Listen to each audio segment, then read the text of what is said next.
They had no idea that the woman they were about to humiliate and threaten with arrest was the billionaire founder who signed their paychecks.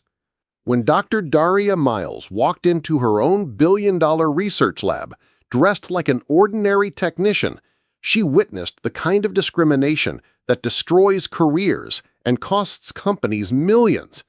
Watch as an arrogant director calls security to remove his own CEO, dismisses breakthrough scientific concerns that could save thousands of lives, and fumbles a presentation so badly that board members suspend him on the spot. But this isn't just about one man's downfall. This is about how one woman's strategic response transformed an entire industry and created a protocol that 17 major institutions now use to prevent workplace discrimination. You're about to see what happens when assumptions meet reality, when prejudice confronts power, and when true leadership turns a moment of injustice into a blueprint for lasting change. Stay until the end to discover how this single incident revolutionized not just one company, but became the gold standard for ethical innovation that's now taught at Harvard Business School. They had no idea that the woman they were about to humiliate owned the entire billion-dollar empire they worked for. Dr. Daria Miles adjusted her standard-issue lab coat as she walked through the pristine corridors of Nexus Biogenetics, her footsteps echoing softly against the polished floors. To anyone watching, she looked like just another researcher arriving for the morning shift. But behind those calm, observant eyes was the mind that had built this scientific empire from nothing. 15 years ago, Daria had been rejected from every major research institution in the country. Too young, they said, too ambitious, too different. The unspoken truth hung in every rejection letter, every closed door, every condescending smile from venture capitalists who couldn't see past her appearance to recognize the genius staring them in the face. So she did what brilliant, determined people do when the world tells them no. She said yes to herself. Starting with a single patent and a borrowed barrage, Daria revolutionized genetic therapy research. Her breakthrough discoveries in cellular regeneration didn't just challenge conventional wisdom, they obliterated it. Within a decade, Nexus Biogenetics had grown into a multi-billion-dollar private research institute that government agencies and Fortune 500 companies competed to partner with. But success hadn't made her soft. If anything, it had sharpened her focus on the mission that drove her from the beginning, creating a workplace where brilliance could flourish regardless of who possessed it. That's why she was here today, dressed like any other lab technician, carrying a tablet instead of the executive briefcase that usually accompanied her to board meetings. Project Chimera represented the culmination of 5 years of research, a revolutionary gene therapy that could potentially cure 3 major autoimmune diseases. The project was weeks away from human trials, and hundreds of millions of dollars in investor funding hung in the balance. But more importantly to Daria, Chimera represented the future she envisioned for medical science. As she approached the high-security entrance to Lab 7, Daria felt the familiar weight of responsibility on her shoulders. She'd created this company to prove that innovation thrived when prejudice died. She'd written policies, conducted trainings, and personally interviewed every department head to ensure that respect and collaboration weren't just corporate buzzwords, but lived values. Today, she would discover if those values had taken root or if they existed only in the boardroom presentations and employee handbooks. The biometric scanner beeped softly as she placed her palm against the sensor. Access granted. Dr. Daria Miles, founder and chief executive officer. But the screen displaying her credentials faced away from the lab, visible only to her. Inside, her team was about to receive an unexpected test of everything she'd tried to build. They had no idea that their founder was watching, listening, and quietly taking notes on a tablet that would soon become evidence. The morning sun streamed through the floor-to-ceiling windows, illuminating the state-of-the-art equipment that represented the cutting edge of genetic research. Somewhere in this lab, brilliant minds were pushing the boundaries of what was possible. But Daria wondered, had she succeeded in creating the inclusive environment she'd envisioned, or would she discover that some of the old prejudices had found new ways to survive? She was about to find out. If you believe that talent and brilliance should be recognized regardless of who possesses it, hit that like button right now. Share this story with someone who needs to hear that their dreams matter no matter what obstacles they face. And subscribe to stay with us as we reveal what happens when assumptions meet reality.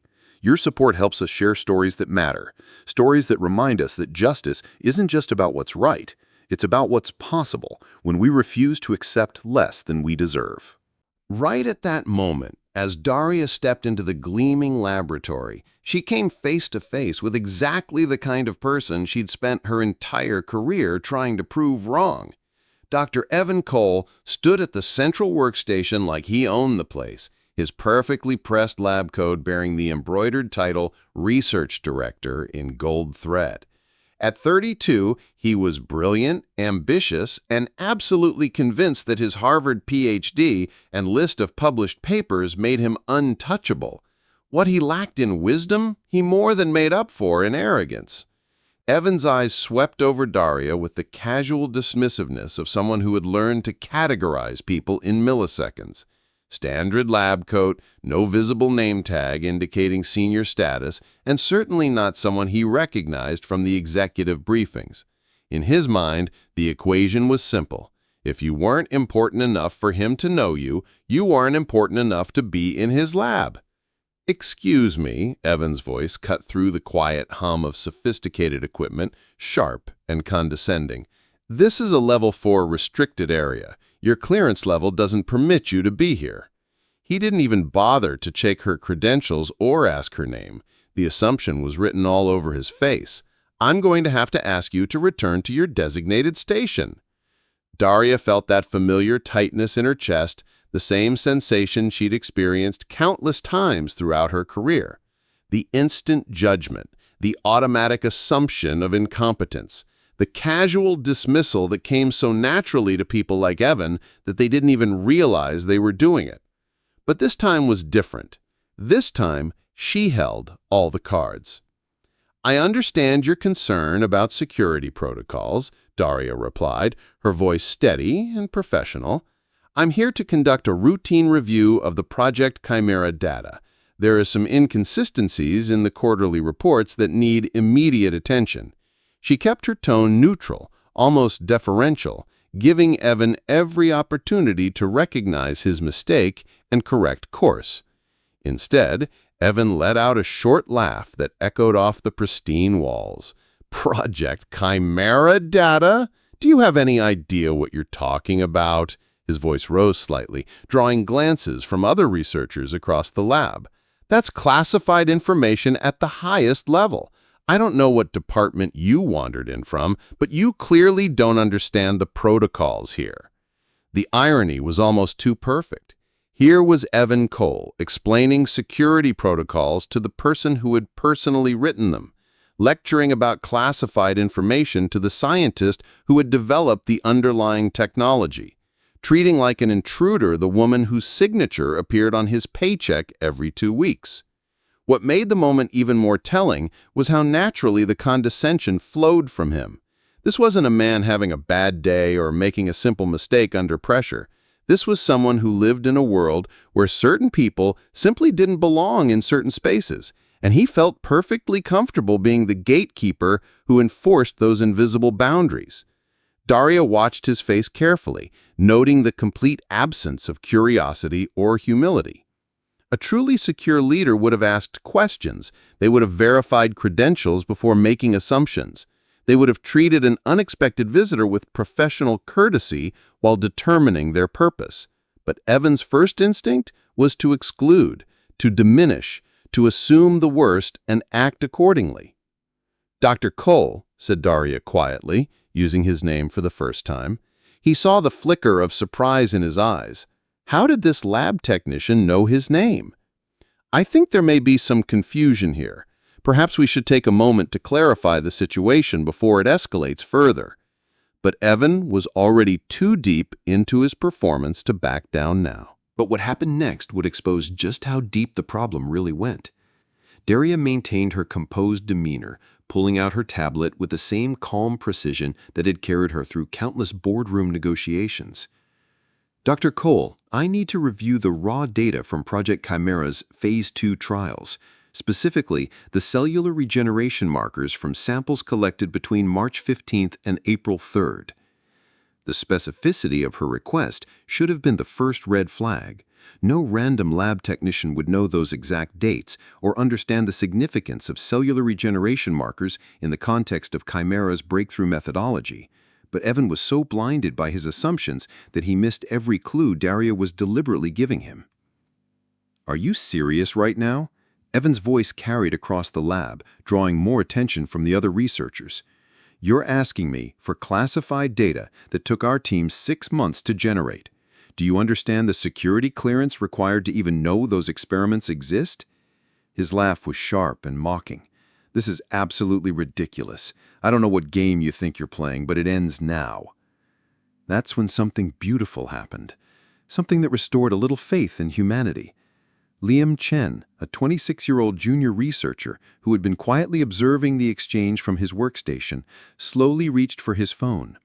Liam had joined Nexus Biogenetics straight out of graduate school, drawn by the company's reputation for innovation and inclusive culture. What he was witnessing didn't match the values he thought he'd signed up to support. With the subtle movements of someone who understood the power of documentation, Liam began recording. He held his phone low, positioning it to capture both Evan's escalating aggression and Daria's remarkably calm responses. This wasn't just scientific curiosity. This was a young researcher recognizing injustice and choosing to bear witness. "The data you're requesting involves proprietary algorithms worth millions of dollars. Even our senior researchers need written authorization from department heads to access that information. And you're standing here in a basic lab coat asking me to hand it over like it's a weather report." Daria nodded thoughtfully, as if she were genuinely considering his objections. "I understand your concern about protecting proprietary information. That's exactly the kind of careful thinking we need around intellectual property." Her validation was so genuine that for a moment Evan seemed to relax slightly, but then she continued. "However, the inconsistencies I mentioned aren't in the proprietary algorithms themselves. They're in the basic data interpretation protocols that should be transparent to any qualified researcher." The brilliance of her response was lost on Evan, but not on Liam. She was demonstrating mastery of the subject matter while simultaneously giving Evan another opportunity to recognize his error.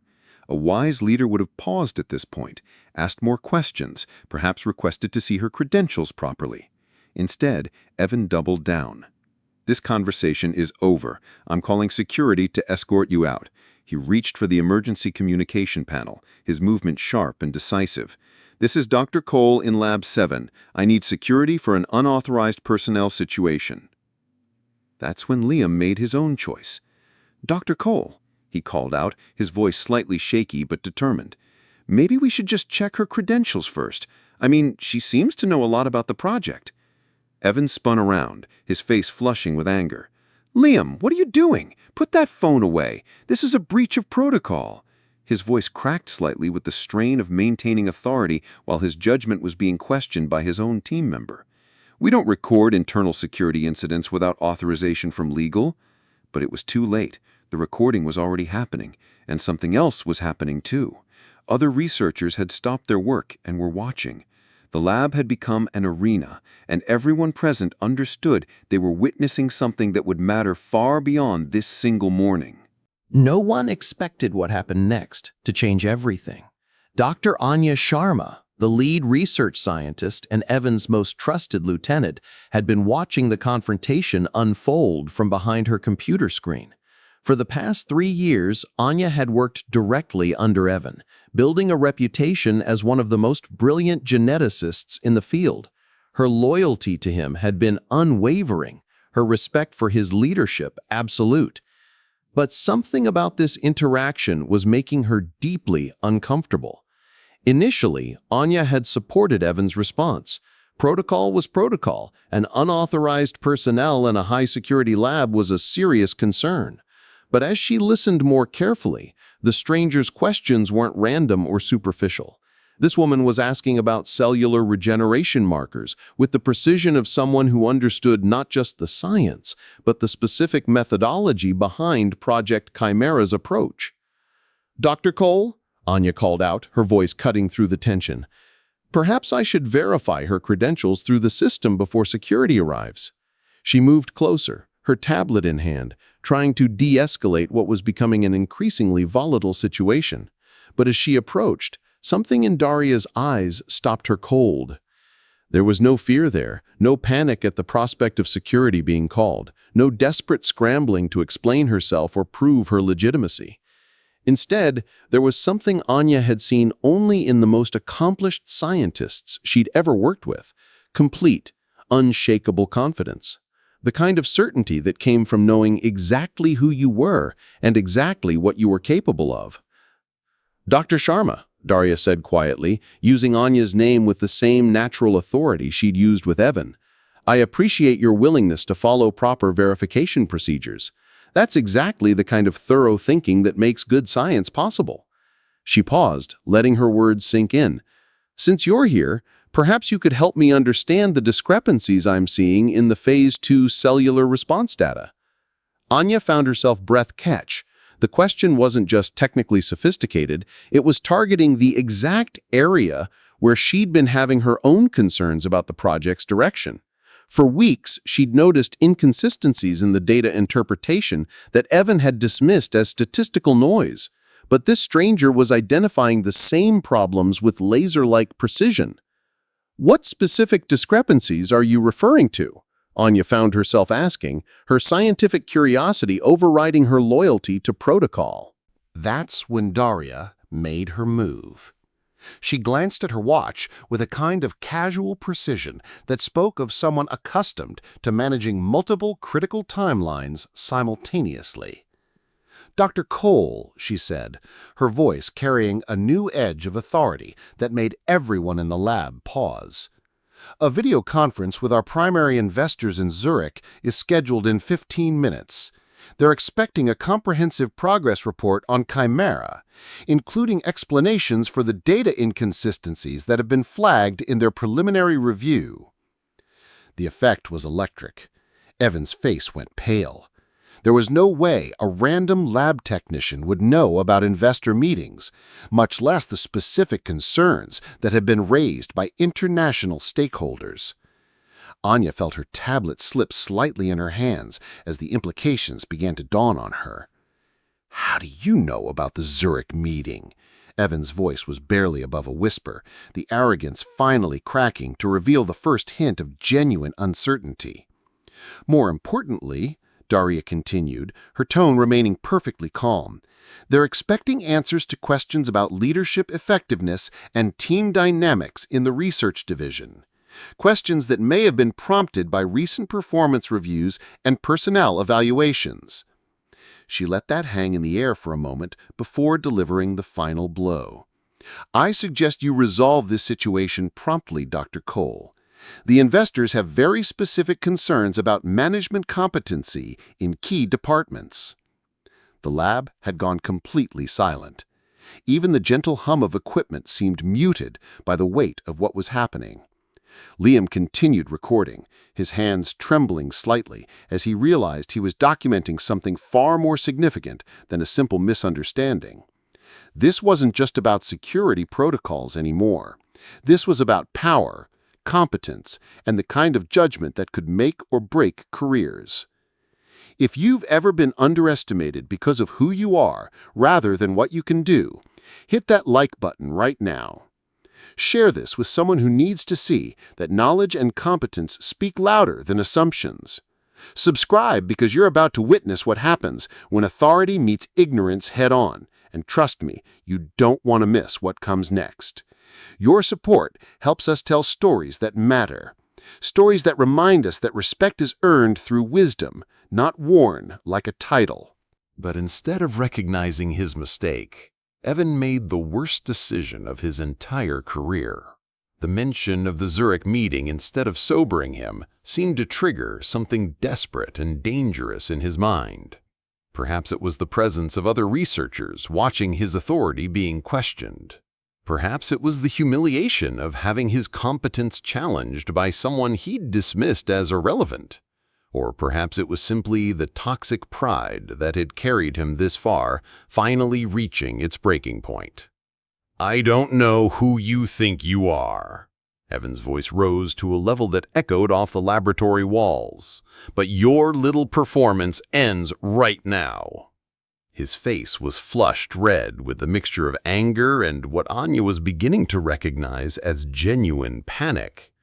"You've somehow gotten access to confidential information, which means you're either a corporate spy or you've breached our security systems. Either way, you're not just leaving this lab, you're going to be arrested." The words hung in the air like a toxic cloud.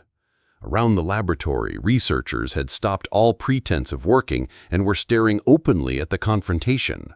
Some had their phones out, following Liam's lead and documenting what was rapidly becoming the most spectacular professional meltdown any of them had ever witnessed. Daria remained perfectly still, her expression unchanged, but Anya could see something shifting in her posture. The deferential patience was being replaced by something harder, more decisive. "Dr. Cole," she said quietly, "I strongly advise you to reconsider your approach. You're making assumptions that could have serious consequences for your career and this entire department." "Are you threatening me?" Evan's voice cracked on the words. "Because if you are, that's going to make this even worse for you. I'm calling security right now, and I'm personally ensuring that you're charged with trespassing, corporate espionage, and whatever other charges our legal department can make stick."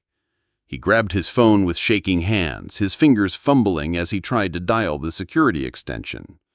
But Daria had heard enough. The moment for warnings and second chances had passed. The time for revelation had arrived. With movements that were both deliberate and graceful, Daria reached into her lab coat and withdrew her own phone. The device was sleek, expensive, and bore the distinctive titanium finish that was standard issue only for Nexus Biogenetics' highest-ranking executives. She held it up just long enough for those closest to her to notice the difference, then pressed a speed dial number that every department head in the company would recognize. "Elias," she said, her voice carrying across the suddenly silent laboratory with crystal-clear authority. "It's Daria." The use of her first name sent a shockwave through everyone present. In the corporate hierarchy of Nexus Biogenetics, only one person in the entire company was addressed by first name in official communications. Only one person had the kind of relationship with the head of corporate security that would warrant such familiar address. Only one person could make a phone call that would instantly mobilize the company's entire command structure. "Initiate protocol Chimera," Daria continued, her tone shifting into the kind of executive command that had built a billion-dollar empire. "I'm in Lab 7. Bring the board members from the West Wing conference room here, now." Protocol Chimera. The words hit Anya like a physical blow. Every department head in the company knew about Protocol Chimera, though none of them had ever seen it activated.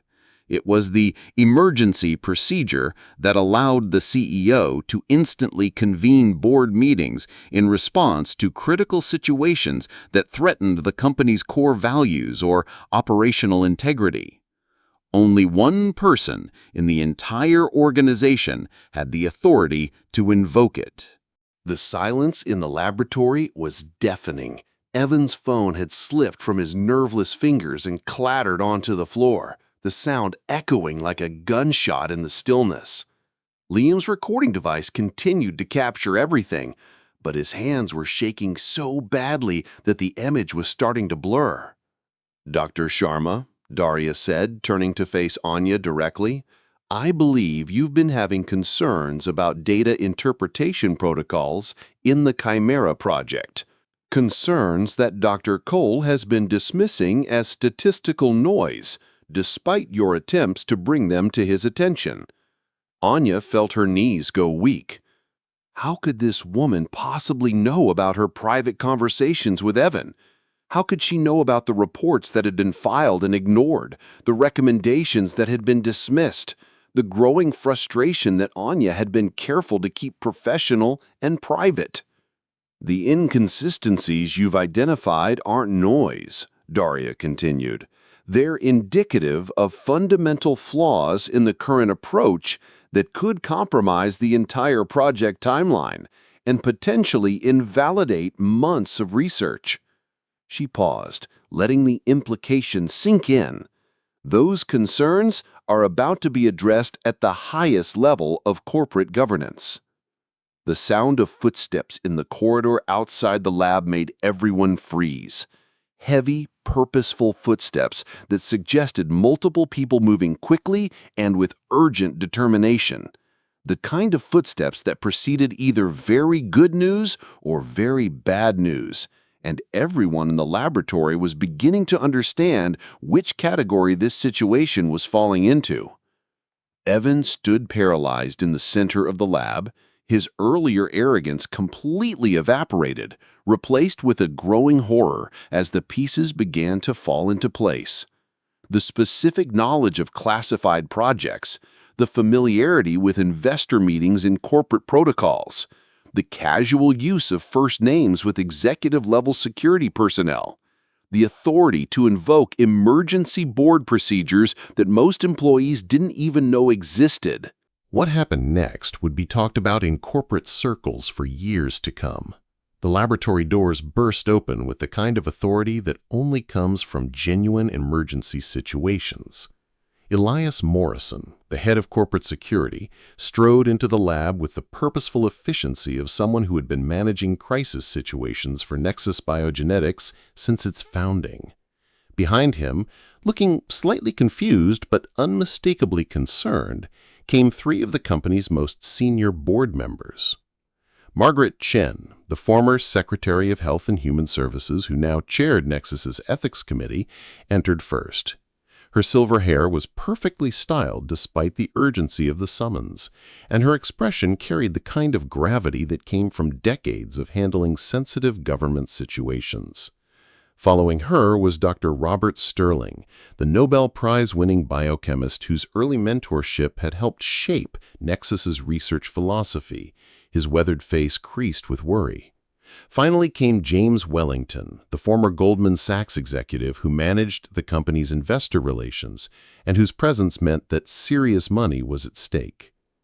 The sight of board members in a research laboratory was so unprecedented that several junior researchers actually stepped back, unsure whether they were allowed to remain in the same space as these titans of science and industry.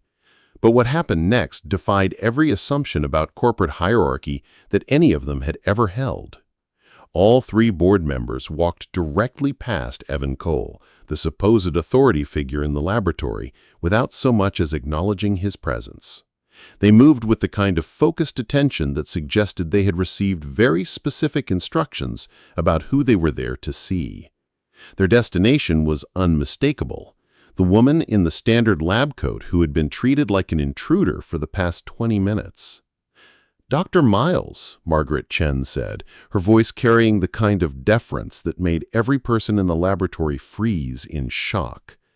Dr. Miles. Not Ms. Miles, not some random lab technician, but Dr. Miles, addressed with the kind of respect that board members reserved for exactly one person in the entire organization: the founder, the CEO, the brilliant scientist whose vision had created everything they were standing in.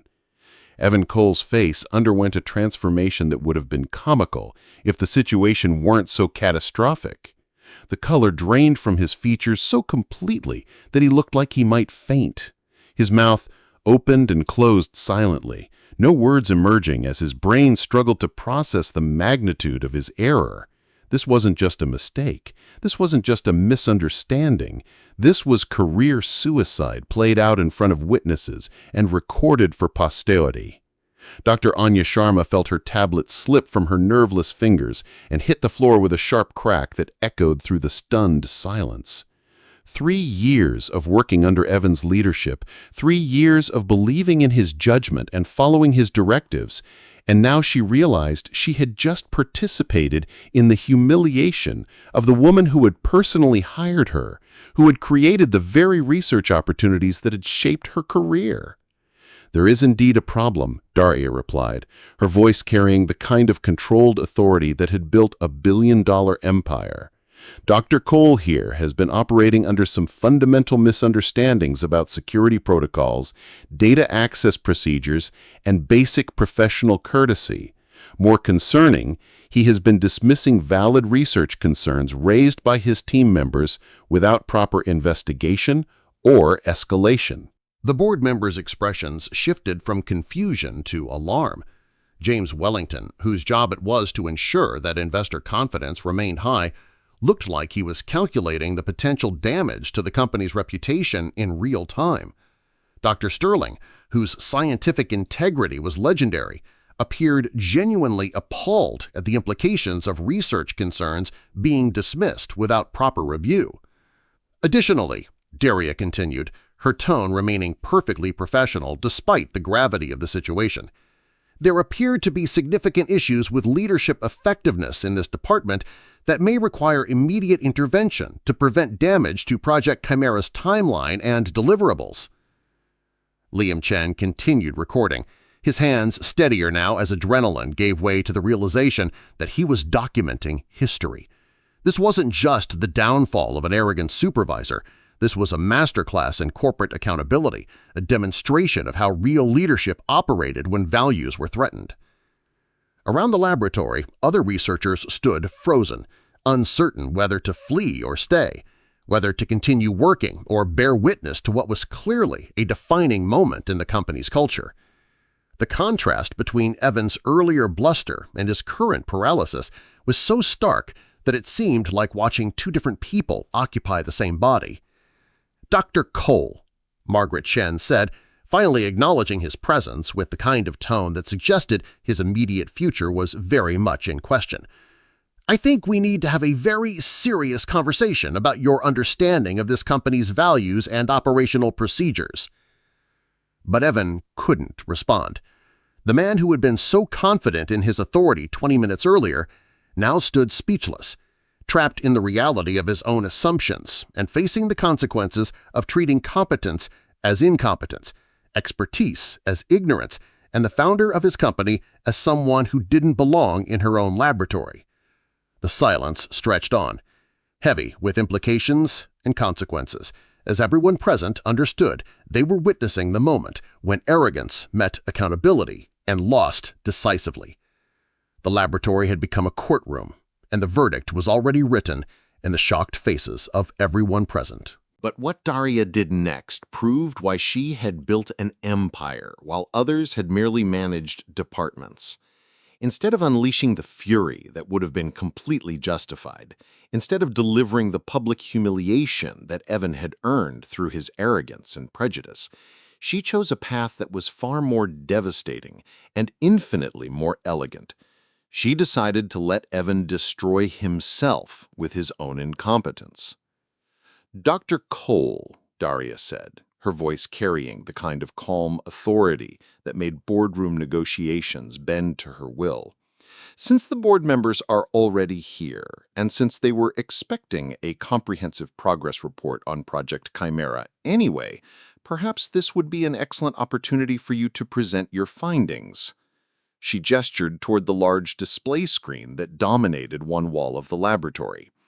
"I'm sure they would appreciate hearing directly from the research director about the project's current status and future projections."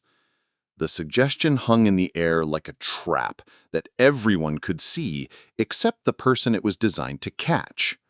Margaret Chen, Dr. Sterling, and James Wellington exchanged glances that spoke volumes about their understanding of corporate power dynamics. They recognized a strategic maneuver when they saw one, and they understood that they were about to witness either a vindication or a complete professional dismantling.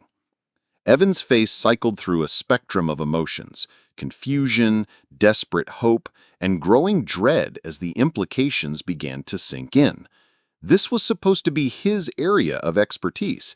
This was the project he had been managing for months, the research that carried his name on dozens of reports and presentations. But standing there, facing the woman he had just tried to have arrested, with board members watching his every move, he suddenly realized that his confident command of the project might not be as solid as he had believed. Evan began, his voice cracking slightly. I would be happy to present the current findings. He moved toward the presentation terminal with the uncertain steps of someone walking toward their own execution. Let me just pull up the latest data synthesis. As Evan fumbled with the computer interface, his hands visibly shaking, Daria took a position near the back of the gathered group, but her placement wasn't random. She positioned herself where she could observe not just Evan's presentation, but the board members' reactions, Anya's growing awareness of the situation's gravity, and Liam's continued documentation of everything that was unfolding. The first slide appeared on the screen, Project Chimera, Cellular Regeneration Breakthrough. It looked professional, polished, exactly the kind of presentation that had convinced investors to commit hundreds of millions of dollars to the research. But presentations and actual understanding were two very different things, as everyone was about to discover. The project has achieved significant milestones in cellular regeneration therapy, Evan began, reading almost directly from the slide rather than speaking from genuine comprehension. Our Phase 2 trials have demonstrated promising results in target cell populations with minimal adverse reactions. Dr. Sterling leaned forward slightly. His Nobel Prize-winning expertise immediately recognized the superficial nature of Evan's explanation. Dr. Cole, could you elaborate on the specific mechanisms driving the regeneration process? What cellular pathways are being activated, and how are you ensuring selective targeting? The question was fundamental, the kind of inquiry that any research director should be able to answer without hesitation. But Evan's pause stretched uncomfortably long as he stared at the slide, clearly searching for information that should have been at his fingertips. The mechanisms involve, he started, then stopped, his confidence visibly evaporating.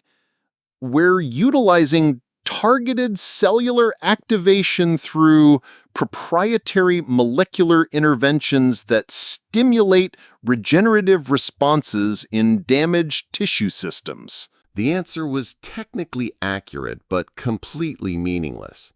The kind of corporate speak that consultants use to hide a lack of genuine understanding. Dr. Sterling's expression shifted from curiosity to concern, while Margaret Chen began taking notes that clearly weren't capturing scientific insights, but documenting professional inadequacy. And what about the data inconsistencies that have been identified in the Phase 2 trials? Daria asked quietly from her position at the back of the group. Her question was precise, targeting exactly the issues that Anya had been trying to raise for weeks. Evan's face went pale again. What inconsistencies? He asked, though the tremor in his voice suggested he knew exactly what she was referring to. Dr. Sharma, Daria said, turning to address Anya directly. You've identified several concerning patterns in the cellular response data. Would you mind sharing your findings with the board? Anya felt every eye in the room turn toward her. This was the moment when corporate loyalty collided with scientific integrity, when career safety met professional honesty. She looked at Evan, whose expression was pleading with her to remain silent, then at the board members, whose serious attention suggested that her next words could shape the future of the entire project. There are statistical anomalies in approximately 18% of the trial data, Anya said, her voice growing stronger as she spoke. The cellular response patterns show irregularities that suggest either methodological problems or fundamental issues with our current approach. I've attempted to bring these concerns to Dr. Cole's attention multiple times, but they've been dismissed as statistical noise without proper investigation. The silence that followed was deafening. James Wellington was openly calculating the financial implications of an 18% data reliability problem. Dr. Sterling looked like someone had just told him that gravity might be optional. Margaret Chen's pen was moving rapidly across her notepad, documenting what was clearly a systemic failure of scientific oversight. "Dr. Cole," Dr. Sterling said, his voice carrying the weight of scientific authority that had shaped modern biochemistry, "how do you explain dismissing concerns about data integrity without proper investigation? In my experience, statistical anomalies of that magnitude typically indicate serious underlying issues that require immediate attention." Evan opened his mouth to respond, but no words came. The arrogance that had carried him through the morning's confrontation had been completely stripped away, replaced by the naked realization that his career was disintegrating in real time, in front of witnesses, and being recorded for posterity. "Furthermore," Daria added, her voice cutting through the silence with surgical precision, "the concerns Dr. Sharma raised align perfectly with the preliminary questions our Zurich investors have been asking about data reliability and research methodology, questions that apparently never reached Dr. Cole's attention through normal reporting channels." The implication was clear to everyone present. Not only had Evan failed to recognize legitimate scientific concerns, but his failure had created a situation where external investors were questioning the company's research integrity. In the corporate world, there were few sins more serious than putting investor confidence at risk through professional incompetence. Margaret Chen looked up from her notes, her expression carrying the kind of gravity that preceded major corporate decisions. "Dr. Cole, I think it's clear that we need to conduct a comprehensive review of your research oversight procedures and decision-making processes. Effective immediately, you are suspended from all Project Chimera responsibilities pending a full investigation." But what happened next proved that true leadership isn't just about delivering justice. It's about transforming failure into lasting change that prevents future tragedies. 3 weeks after the laboratory incident that would become known throughout Nexus Biogenetics as the Chimera Revelation, Dr. Daria Miles stood before the largest employee gathering in the company's history. Every department head, every research team leader, every lab technician, and every administrative staff member had been summoned to the main auditorium for what management had described as a transformational announcement. The auditorium buzzed with nervous energy. Word of Evan Cole's suspension had spread through the company like wildfire, carrying with it whispered theories about what had really happened in Lab 7. Some employees worried that heads would roll indiscriminately. Others speculated about massive corporate restructuring. But everyone understood that something fundamental was about to change. Liam Chen sat in the third row, his phone discreetly positioned to record what was about to unfold. The young researcher had become something of a legend among his peers, the whistleblower who had documented one of the most spectacular professional downfalls in corporate history. But more importantly, he had proven that courage could triumph over hierarchy when justice was at stake. Dr. Anya Sharma occupied a seat of honor on the stage itself, her new title of Interim Director of Project Chimera still feeling surreal after years of having her expertise questioned and dismissed. The data inconsistencies she had identified were now being addressed with the kind of rigorous scientific methodology she had always advocated for, and early results suggested that her concerns had prevented what could have been a catastrophic failure in the human trial phase. As Daria approached the podium, the auditorium fell silent with the kind of attention that absolute authority commands. She looked out over the sea of faces, seeing not just employees, but the architects of the future she was determined to build. These were the people whose brilliance would shape the next generation of medical breakthroughs, and she was about to ensure that brilliance would never again be stifled by prejudice or arrogance. 3 weeks ago, Daria began, her voice carrying clearly through the advanced sound system, An incident occurred in our research division that forced us to confront some uncomfortable truths about our culture and our values. She paused, letting the weight of those words settle over the audience. I'm not here to relitigate what happened or to assign blame beyond what has already been determined through our investigation. I'm here to talk about what we're going to do to ensure it never happens again. The energy in the room shifted from nervous apprehension to focused attention. This wasn't going to be a corporate damage control session or a superficial policy announcement. This was going to be something more substantial, more transformational. Today, I'm announcing the implementation of the Nexus Protocol for Open Innovation, Daria continued, her words carrying the authority of someone who had built an empire by turning obstacles into opportunities. This isn't just a new policy. This is a fundamental restructuring of how knowledge, expertise, and decision-making authority operate within our organization.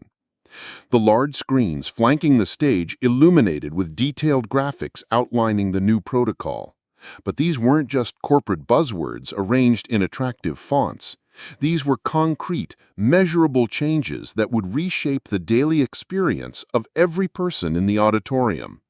First, Daria explained, we are implementing anonymous expertise verification systems in every department. Any employee, regardless of title or seniority, can submit research concerns, innovative suggestions, or process improvements through secure channels that guarantee review by qualified experts without bias based on the submitter's identity or position. Murmurs of approval rippled through the audience as the implications became clear. Junior researchers would have the same access to leadership attention as department heads. Brilliant ideas would be evaluated on merit rather than hierarchy.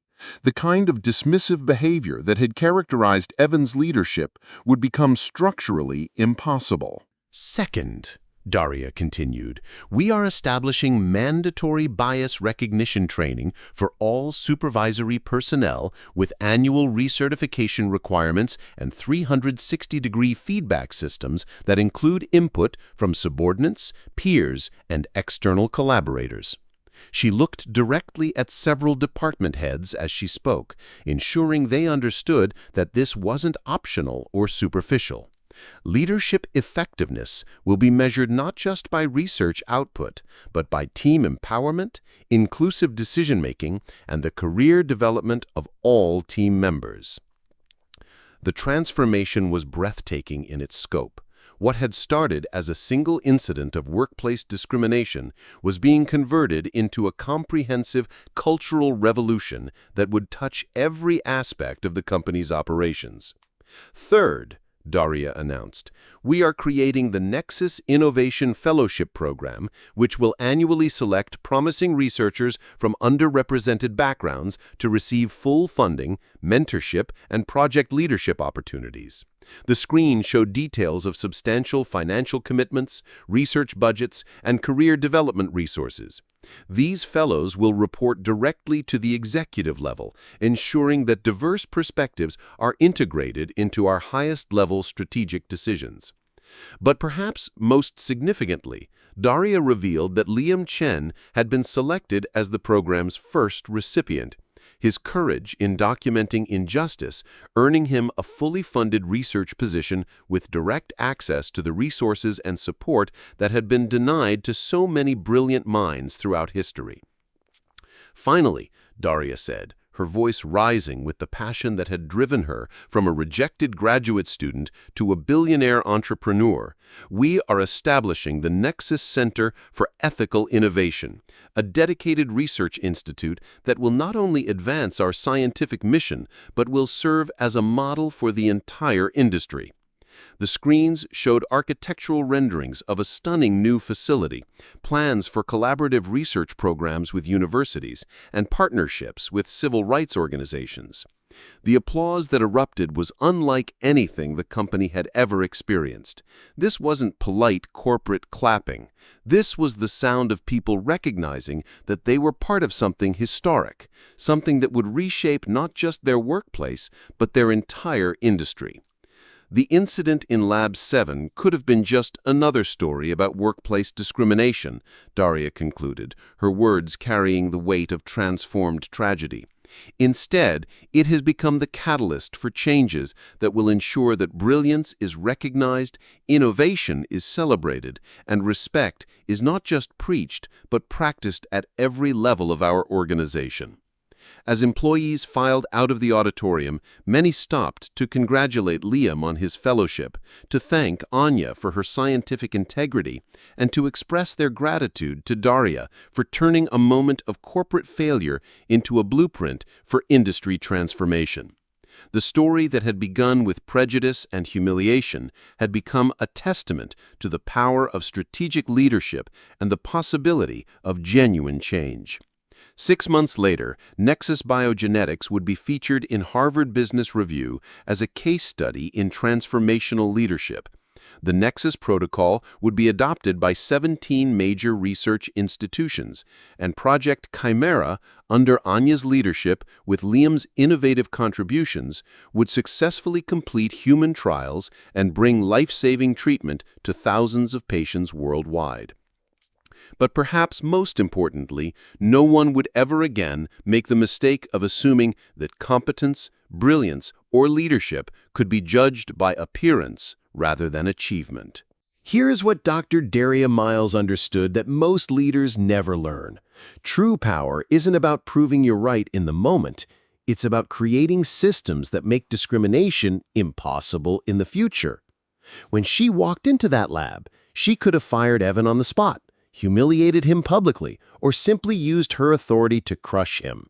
Instead, she chose something far more powerful. She let his own incompetence expose him while she built the evidence needed to transform an entire industry. The real lesson here isn't just about workplace discrimination, though that's certainly part of it. This is about strategic thinking under pressure, about choosing long-term transformation over short-term satisfaction. Daria didn't just solve her problem, she solved the problem for thousands of brilliant minds who will never have to face what she faced because of the systems she created. As someone who's witnessed these dynamics in corporate boardrooms across the country, I can tell you that the Nexus Protocol isn't just a feel-good story. It's now being studied and implemented by Fortune 500 companies because it works. It turns potential discrimination lawsuits into innovation opportunities. It transforms toxic workplace cultures into competitive advantages. And most importantly, it ensures that the next generation of leaders will be chosen for their competence, not their connections. But here's what strikes me most about this story. Liam Chen's courage to hit record when he saw injustice happening. In a world where most people look the other way, he chose to bear witness. That single decision created ripple effects that are still changing lives today. Sometimes the most powerful thing you can do is simply refuse to let discrimination happen in silence. The truth is, bias exists in every workplace, every industry, every level of society. But what Daria proved is that one person with strategic thinking and moral courage can create changes that outlast any individual career. She didn't just win that day in the lab, she won for everyone who comes after her. If this story resonated with you, if you believe that talent and brilliance should be recognized regardless of who possesses it, hit that like button right now. Share this video with someone who needs to see that their voice matters, that their concerns deserve to be heard, that their dreams are valid regardless of what others assume about them. And subscribe to this channel because we're committed to sharing stories that don't just entertain, but empower. Stories that remind us that justice isn't just about what's right, it's about what's possible when we refuse to accept anything less than the respect we deserve. Your support helps us find and tell these stories that matter. Stories that prove that change isn't just possible, it's inevitable when good people choose courage over comfort. Click subscribe because the next story we share might be the one that changes everything for you.